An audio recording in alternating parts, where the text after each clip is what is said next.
प्यार से कहना धन काजी। जहाँ सभी ने ये भाव संतों के श्रवण किए कि कैसे जीवन में जो एक माया से अगर जुड़ेंगे, एक सुकून अगर वस्तुओं को या परिस्थितियों को बनाएंगे तो वो बदलाव तो आना ही है। और जो आज सुकून दे रहे हैं, कल वो एक परेशानी का कारण भी बन सकते हैं। तो कैसे एक सुकून को हर समय चाहिए, तो संतों ने यही समझाया कि इस परमात्मा, इस निराकार, इस अविनाशी के साथ जुड़ना है, क्योंकि ये हमेशा से कायम दायम है और रहेगा। इसके साथ कोई बदलाव होगा नहीं। ये बिल्कुल हूबहू जैसा है वैसा ही है, वैसा ही था वैसा ही रहेगा। तो ये परमात्मा के साथ अगर हम अपना एक पहचान करके पहले फिर इसके साथ प्यार के बंधन में रहेंगे, एक इसको हर समय महसूस करते हुए, एहसास करते हुए रहेंगे, तो फिर ये जीवन वाकई ही कोई भी परिस्थिति का मोहताज नहीं है। फिर तो हर समय ये आनंद, ये सुकून ही जीवन में है, ये शांति, ये कामनेस, ये ब्लिस, हर समय एक यही एहसास। फिर चाहे तन स्वस्थ हो या अस्वस्थ, एक ये सुकून मन का वैसा ही कायम दायम रहेगा। तो ऐसा जीवन संतों ने समझाया है कि ऐसा जीवन जीना एक पॉसिबल है। हर एक के लिए ऐसा जीवन जीना एक मुनासिब है। तो कैसे इसको जिए? तो बात वही कि परमात्मा से जुड़ के हर समय के सुकून में रहें। और अब अगर आगे सोचें कि ये ब्रह्म ज्ञान भी जीवन में आ गया, एक निराकार के एहसास में भी रहने लगे, सेवा सुमिरन सत्संग भी करने लगे, पर एक मन का बदलाव अगर नहीं है तो फिर ये ज्ञान भी मन में नहीं टिकता। और मन से जुड़ी हुई जो पहली चीज़ आती है वो अहंकार तजना, वो एक समर्पित भाव, मन को एक अपने होने के इस एहसास से हटना होगा और इस परमात्मा के लिए हमेशा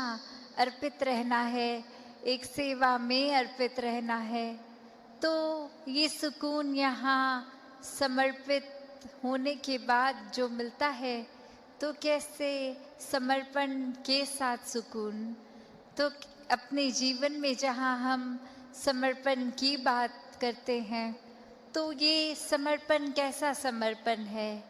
एक समर्पण सिर्फ ये तो नहीं कि कभी अक्सर जीवन में हम देख लेते हैं, हम कह देते हैं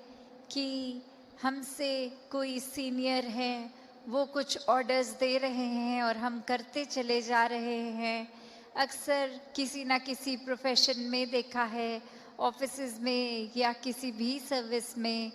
तो एक सीनियर का ऑर्डर मान लेना या फिर कोई अथॉरिटेटिव पर्सन, कोई टीचर, कोई और इस तरह से जो हम पे कोई बात करते हैं और वो मान लेना, वो अक्सर ये रूप उसका समर्पण का नहीं बन पाता, क्योंकि ये रूप तो वो डर से है कि वो जो कह रहे हैं वो करना ही होगा, वरना नौकरी से निकाल दिए जाएंगे, वरना फिर कोई और इस बात की रेपकशन हो सकती है। तो एक वो बात मानना वो हर प्रोफेशन में हो जाता है, पर मन वहाँ समर्पित नहीं होता। वो किसी भय के कारण या किसी और अन्य कारण से समर्पण होता है। तो यहाँ समर्पण होना मतलब एक दिल में प्रेम को रखते हुए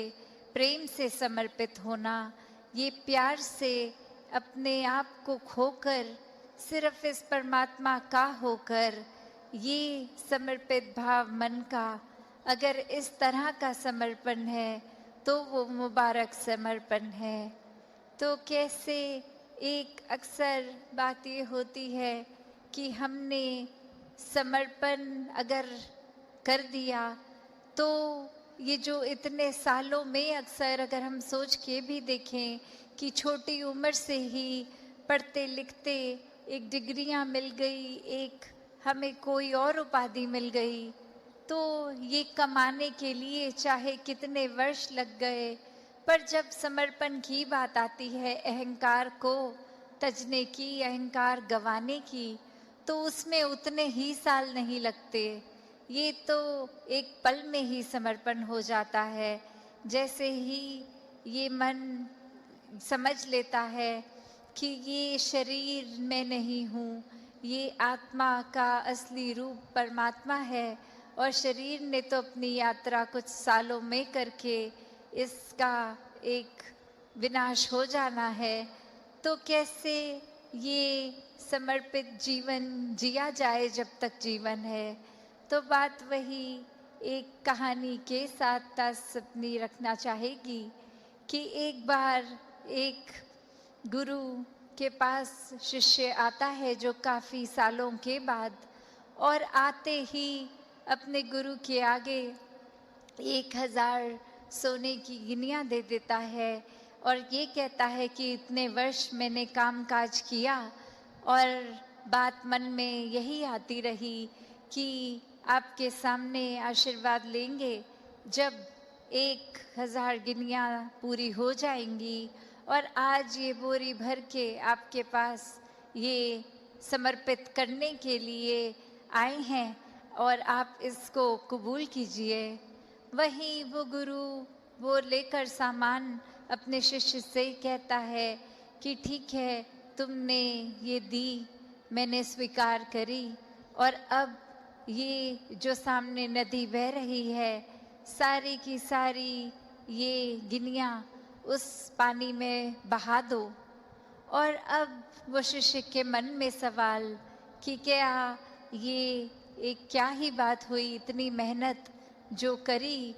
कि गुरु को देंगे और अब वो दे भी दिया, तो उसके बाद वो इसको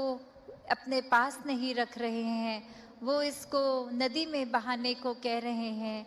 तो वहीं वो सवाल कि क्या फिर वो समर्पण था कि अगर एक क्या होगा अब उस वस्तु का, जिस तरह हम देना चाह रहे थे वो उस तरह अपनाई नहीं गई, उसको साथ तो कुछ और ही करने को कह दिया। तो वहीं ये ख्याल जहाँ उस शिष्य को आया और फिर वो अपने मन पे किसी तरह काबू करके, क्योंकि अब गुरु ने कहा था तो वो फॉलो करने के लिए किसी भी सोच विचार के साथ चला तो गया नदी किनारे कि ठीक है, अब कहा है तो ऐसा ही करना होगा। और वहीं काफ़ी देर हो गई और अब गुरु भी इंतज़ार कर रहा है कि ये इतनी देर से लौट के नहीं आया, इतनी देर क्यों लग रही है वो उसको वो सिक्के नदी में बहाने के लिए। तो फिर वो गुरु ही खुद उस नदी किनारे जाते हैं और क्या देखते हैं कि वो शिष्य एक एक करके सिक्के को फेंक रहा है, जिसकी वजह से वो बहुत ही देर लग रही है। वो एक बात फिर गुरु समझाते हैं कि ये समर्पण करना है तो इतनी देर क्यों लग रही है, समर्पण तो एक साथ ही किया जा सकता है, पूरी की बोरी को एक साथ ही नदी में बहाया जा सकता था, तो एक एक करके क्यों, इतनी देर लगा के क्यों। तो ये कहानी में तो ये मन की अवस्था ही है कि हम किस तरह एक अपने मन को इस तरह मान लेते हैं कि कोई अटैचमेंट हो गई, कोई और कारण से अगर ये लगा कि कुछ वस्तुएं इकट्ठी हो गई हैं, कोई उपाधियां मिल गई हैं, या कहीं अपने मोहल्ले में अपने दायरे में बहुत नाम कमा लिया है, एक हमारा कुछ ओहदा, कुछ रिस्पेक्ट बन गई है, एक तरह के हम सेलिब्रिटी बन गए हैं, कुछ 2-4 लोग हमें जान गए हैं, तो ये एक इम्पोर्टेंट होने का अहंकार या कोई और तरह का अहंकार ये मन में घर कर लेता है। तो ये सारी चीज़ें सिर्फ इस्तेमाल के लिए और सदुपयोग के ही काम आए। दातार हर एक पे कृपा करे कि सुकून जीवन में सबके भरा रहे, सेवा भाव, एक समर्पित मन, इस तरह का जीवन हर कोई जीता जाए। साथ संगत जी, धन निरंकार जी।